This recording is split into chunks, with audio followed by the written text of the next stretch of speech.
Assalamualaikum warahmatullahi wabarakatuh. Hai Sobat Kicomania, Kacermania di seluruh Nusantara, kita berjumpa lagi. Terima kasih untuk teman-teman yang sudah setia selalu menyimak pembahasan video-video dari saya tentang seputar rawatan dan masalah yang terjadi pada seekor kacer. Saya doakan semoga teman-teman selalu sehat, sukses dan bahagia, tidak kurang suatu apapun. Amin ya robbal alamin.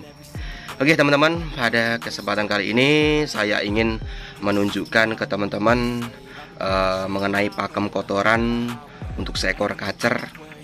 Nah, ini saya ada salah satu contoh kacer yang kotorannya terpantau bagus. Nah, ini saya akan tunjukkan ke teman-teman pakem kotoran seekor kacer yang emang sudah bagus, dan artinya selanjutnya jika teman-teman ingin mengetes gantang kacernya untuk kondisi pakem kotoran seperti itu, nanti teman-teman bisa tes gantang saja. Nah, untuk teman-teman yang ingin tahu informasinya, yuk silahkan simak pembahasan video kali ini sampai habis. Oke teman-teman, nah ini saya akan tunjukkan ke teman-teman mengenai pakem kotoran untuk seekor kacer, dimana teman-teman lagi menerapkan pola rawatan untuk kacernya. Berharap kacernya itu lebih baik lagi dengan pola rawatan yang diberikan. Nah, di sini saya akan tunjukkan ke teman-teman pakem kotoran yang bagus untuk kacer, artinya kacer dalam kondisi sehat. Jika kacer yang emang nantinya akan diterapkan pola rawatan dingin maupun pola rawatan panas, baiknya kotorannya itu bagus seperti ini. Nah, ini teman-teman. Nah, seperti ini nih. Jadi pakem kotorannya seperti itu, bentuk kotorannya seperti itu. Jadi kotorannya tidak terlalu besar dan juga tidak terlalu basah, cair. Jadi seperti ini, dan tidak menumpuk satu titik. Jadi tersebar di mana-mana. Itu tanda kacer dalam kondisi sehat, dalam kondisi aktif, artinya tidak diam saja pas pada saat dikerodong, tidak diam saja di dalam sangkarnya, artinya si kacer tetap aktif untuk bergerak. Nah, kondisi pakem kotoran seperti ini, jika teman-teman sudah melakukan pola rawatan ke kacernya 2-3 mingguan, kotoran sudah kepantau bagus seperti ini.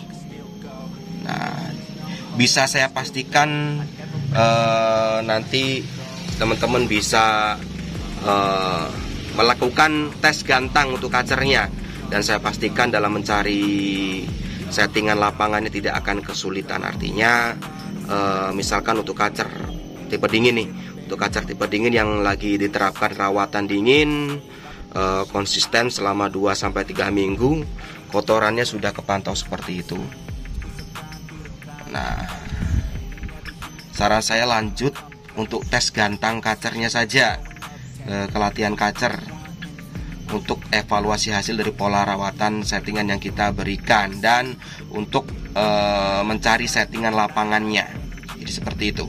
Jadi dalam kondisi kotoran seperti ini, kita tidak akan kesulitan untuk mencari settingan lapangannya. Artinya tidak, misalkan si kacer kondisinya seperti ini, saya yakin walaupun kacer itu dalam melakukan pola rawatan hariannya kok cuacanya itu banyak mendungnya, misalkan nih kotoran sudah seperti ini, artinya nanti pas pada saat kita tes gantang itu tidak akan kesulitan untuk mengejar emosinya. Nanti sampai lomba, misalkan main sore cuacanya mendung, kita nggak usah mandikan, lalu berikan jangkrik 1 ekor aja, dan aplikasikan pemberian ulat Hongkong 3-5 ekor untuk mengejar emosi sesuai dengan target emosi si kacernya. Jadi seperti itu.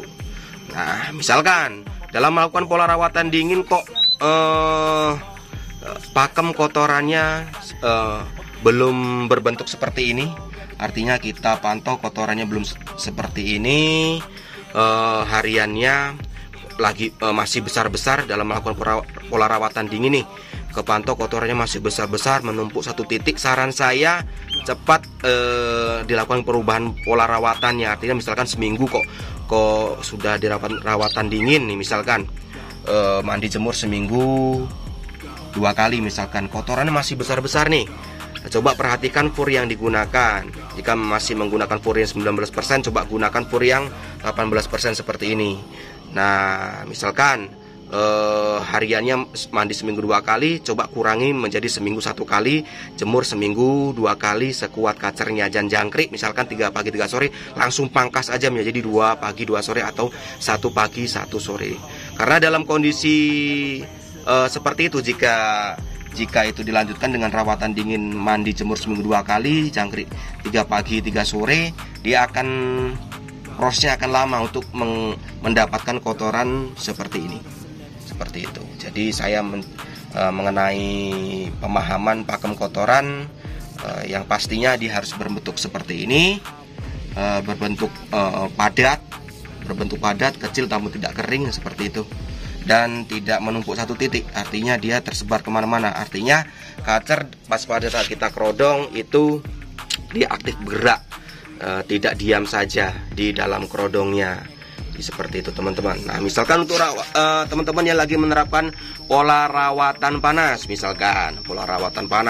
misalkan mandi tiap hari nih, mandi tiap hari, tiap sore jangkrik 3 pagi 3 sore tanpa jemur, harian di ablak, tapi kepantau kotoran nih masih lebih dominan cairnya gitu kan, cairnya berserakan kemana-mana. Nah, coba untuk hariannya coba perhatikan penempatan di ruangan yang sejuk. Artinya coba pindahkan, cari ruangan yang sejuk, harian di ablak aja, pagi sampai sore, malam bisa dikerodong. Nah, misalkan dengan melakukan pola rawatan panas, mandi tiap hari, mandi tiap sore, jangkrik 3 tanpa jemur, harian full kerodong, malah kacer kepantau kotorannya menumpuk satu titik besar-besar nih. Itu tadi tanda berarti kacer emang masih dominan birahinya, artinya kelebihan birahinya. Nah, coba untuk harian teman-teman, harian di full kerodong dan mandi dikurangi aja menjadi 2 hari sekali. Mandi 2 hari sekali pagi, dirubah pagi, dan ditambah jemur seminggu 2 kali. Coba seperti itu.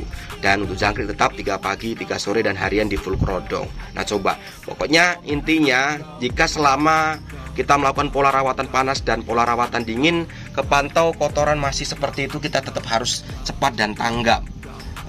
Artinya belum berbentuk seperti ini, kita harus cepat dan tanggap mencapai agar pakem kotoran si kacer bisa seperti ini. Jika masih cair, masih dominan air, cair gitu ya, lebih dominan cair, itu tanda kacer emang masih banyak minumnya. Berarti emang suhu tubuh si kacer emang masih kepanasan gitu kan. Artinya yang tadinya mandinya kurang, ya ditambah aja mandinya, kurangi penjemurannya atau dihilangkan dulu. Atau misalkan kotorannya masih kepantau besar-besar, dia nggak tersebar kemana-mana, dominan dia menumpuk satu titik di tangkringan, di bawah tangkringan, itu tanda kacer emang cuma diam aja di dalam kerodongnya. Ya diam di dalam kerodongnya, tidak gerak-gerak, tidak aktif gerak, itu tanda emang kacer bermales-malesan. Artinya saya yakin dominan birahinya. Dan untuk pola rawatan, coba yang tadinya mandinya sering itu dikurangi, dipangkas separuhnya. Misalkan mandinya tadi seminggu 3 kali, ya dipangkas menjadi seminggu 1 atau seminggu 1 kali, waktunya pagi, dan dijemur kuat maksimal 3 jam, seminggu 2-3 kali. Dan fur gunakan yang protein rendah saja gitu teman-teman. Dan harian di full kerodong, penempatan di ruangan yang nyaman gitu teman-teman. Artinya untuk pola rawatan kita sinkronkan semuanya, bukan cuma hanya di IF-nya, tetapi coba perhatikan di mandi, kebutuhan mandi atau jemurnya, lalu untuk furnya, penempatan hariannya itu tetap harus kita perhatikan.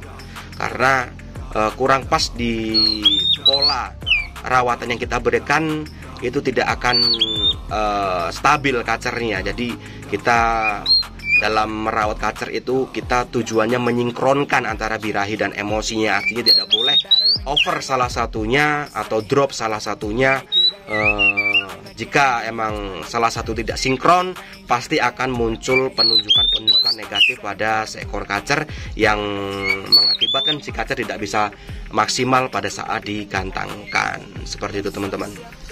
Nah, jadi saya simpulkan untuk teman-teman yang lagi menerapkan pola rawatan untuk kacernya tiap minggunya, yang pastinya teman-teman harus konsisten. Karena arti konsisten di sini itu penting sekali, karena jika tidak konsisten, khususnya pada saat pemberian jangkrik gitu ya, kacer yang membutuhkan pemberian jangkrik hariannya tidak diberikan jangkrik, kadang diberikan kadang enggak, ya pasti nggak akan maksimal. Intinya dalam melakukan pola rawatan ke kacernya, entah itu pola rawatan dingin maupun pola rawatan panas, itu harus konsisten. Konsisten dalam arti di pemberian EF-nya, lalu konsisten di mandi jemurnya gitu ya. Jadi harus konsisten. Yang kedua, perhatikan juga kebutuhan mandi dan jemurnya. Kita bisa memantaunya gerak-gerik hariannya. Selain itu juga kita juga bisa melihat pakem kotoran si kacer. Dan